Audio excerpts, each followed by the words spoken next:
प्यारे बच्चों, मैं DS मौर्य आज एक नए वीडियो के साथ क्लास 7 के लिए कल पहले चैप्टर का कुछ हिस्सा पढ़ाया गया था। आज उसी को कंटिन्यू करते हुए आगे बताते हैं। यहाँ तक हो चुका था कि एक अजनबी सराय में आता है। मिसेस हॉल के सर से पैर तक पूरा शरीर वो बैंडेज से ढका हुआ था, सर पर टोपी पहना हुआ था और उसकी पट्टी आगे उसकी आँखों तक पहुँच रही थी। दैट मीन्स पूरा शरीर, केवल आँख छोड़ के बाकी सब ढका हुआ था और आँख पर उसने चश्मा लगाया हुआ था। उन्होंने सराय और आग दोनों के कमरे के बारे में और आग के बारे में पूछा, चूँकि ठंडक का मौसम था। तो मिसेस हॉल कहती हैं ठीक है, सब कुछ आपको मिल जाएगा, संभवतः आप कंफर्टेबल महसूस करेंगे यदि आप पैसा भुगतान करें। तो उसने कुछ पैसे भुगतान कर दिए थे। इसके आगे देखें क्या होता है। मिसेस हॉल 3 सेवर्गिन्स अर्थात 3 एक तरह से ये पाउंड, सेवर्गिन्स मीन्स उस समय चलने वाले सिक्के थे। Yes sir, right away. कहती हैं यस सर, ठीक है श्रीमान जी, right away sir, please step this way and I shall show you the finest room we have. कहते हैं थोड़ा सा दूर हो करके और इस सीढ़ियों के सहारे मेरे साथ चलें, मैं आपको सबसे अच्छा कमरा दिखाती हूँ। Griffin, it need not be fine. कहता है कमरा बहुत अच्छा हो, बहुत शानदार हो, इसकी कोई ज़रूरत नहीं है। Just so long as there is a fire and a good stout door with a lock. कहता है केवल कमरा इतना बड़ा हो कि उसमें थोड़ी दूर पर एक आग जली हो और फिर एक अच्छा सा दरवाज़ा हो जिसमें लॉक लगा हो। I wish to be warm and fat and left alone. मेरी इच्छा है कि मैं थोड़ा सा अपने आप को गर्म करूं, अर्थात ठंडा लग रहा है, कुछ शरीर को टेम्परेचर दें, कुछ खाएं और फिर उसके बाद हमें अकेला छोड़ दिया जाए, मेरे पास कोई आए जाए ना। मिसेस हॉल कहती हैं yes sir, I shall ask the porter to light a fire immediately. कहती हैं ठीक है श्रीमान जी, मैं पोर्टर से अर्थात यहाँ काम करने वाले एक तरह से वेटर से कहती हूँ कि मैं तो आपके लिए जो है आग जला दे जल्दी ही। Will this room suit. Room को इंडिकेट करते हुए कहती हैं कि क्या ये कमरा आपके लिए अच्छा होगा। ग्रिफिन कहता है yes it will do perfectly, ये हमारे लिए बहुत अच्छा होगा। मिसेस हॉल कहती हैं jimson, A gentleman in room 8। Jimson एक सज्जन आदमी जो रूम नंबर 8 में रहा करता था। कहते हैं कम लाइट ए फायर, आओ लाइट जलाओ। तो ग्रिफिन के लिए he will be here directly sir. कहते हैं सर ये बहुत जल्दी यहाँ आ जाएगा। ग्रिफिन कहता है he can not get here soon enough to shoot me, अर्थात he can not get here soon enough, वो बहुत जल्द ही यहाँ आने को उसकी ज़रूरत नहीं है टू शूट में, जो मेरे लाभप्रद हो। आई एम हाफ फ्रोजन, मैं बहुत लगभग आधा जम चुका हूँ ठंडक से। गजाल कहती हैं आई शुड थिंक सो, मैं भी ऐसा सोचती हूँ sir.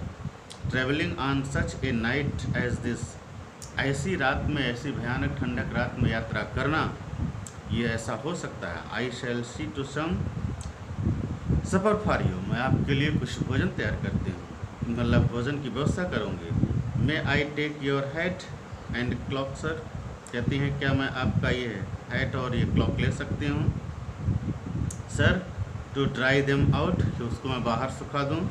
You are shocked throw, आप काफ़ी तरह से नम से हो गए।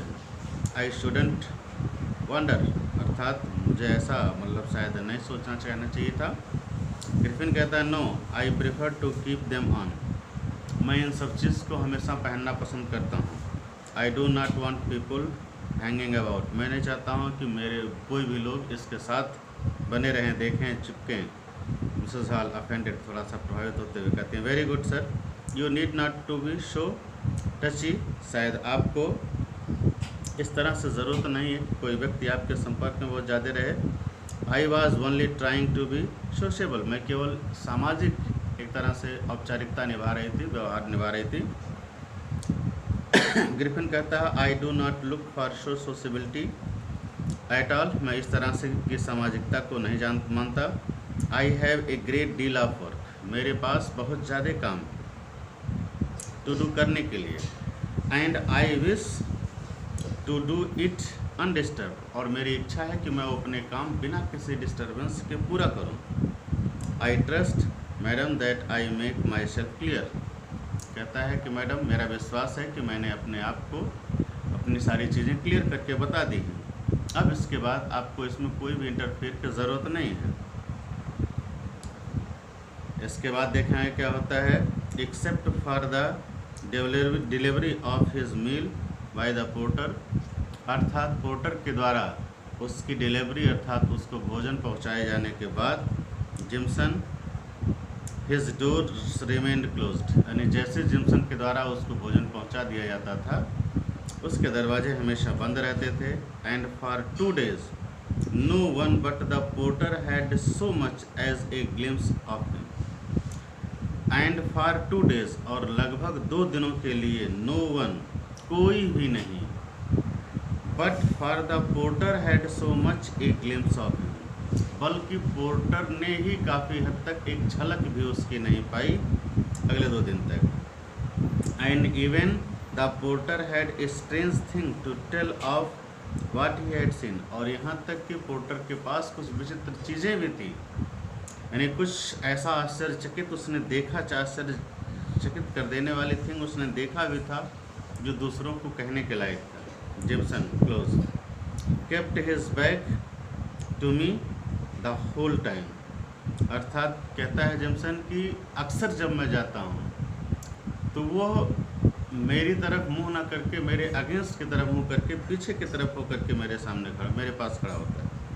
Wouldn't let me see so much as a centimetre of his face, कभी भी उसने अपने चेहरे का 1 सेंटीमीटर भी हमको देखने नहीं दिया। एट लास्ट ही व्रिल्ड अराउंड, और अंततः वो अपने चारों तरफ एक तरह से नकली दाढ़ी मूछ लगा लेता है। He talked to me through ये हैंड करचीफ, अपना चेहरा हैंड करचीफ से ढक के मुझसे वो बात करता है।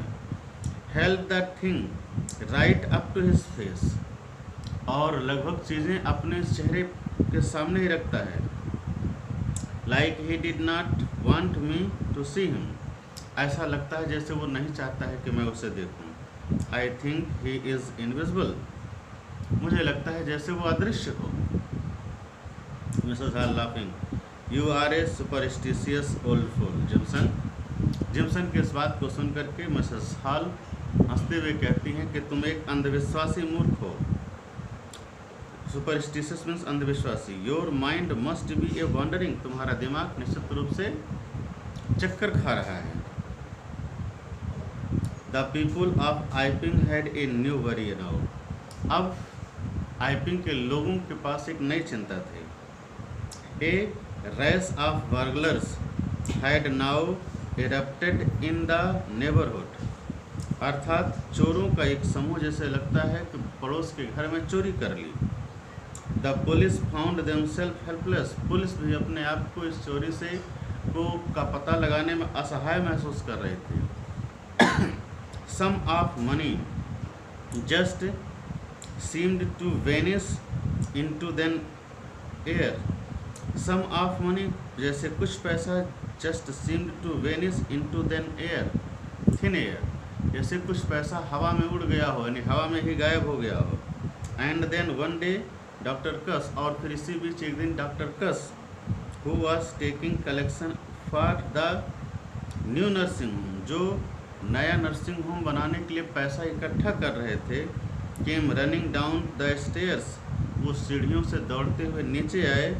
Of the coach and horses, coach और हॉर्सेस के। हिज आइज एबेलेज विथ फ्राइट, उनकी आंखें भी आश्चर्यचकित थीं, जैसे वो सीढ़ियों से उतरते हुए नीचे उतर करके नीचे आए तो वो भी आश्चर्यचकित थे, क्योंकि उनका भी कुछ गायब था, पैसा गायब था।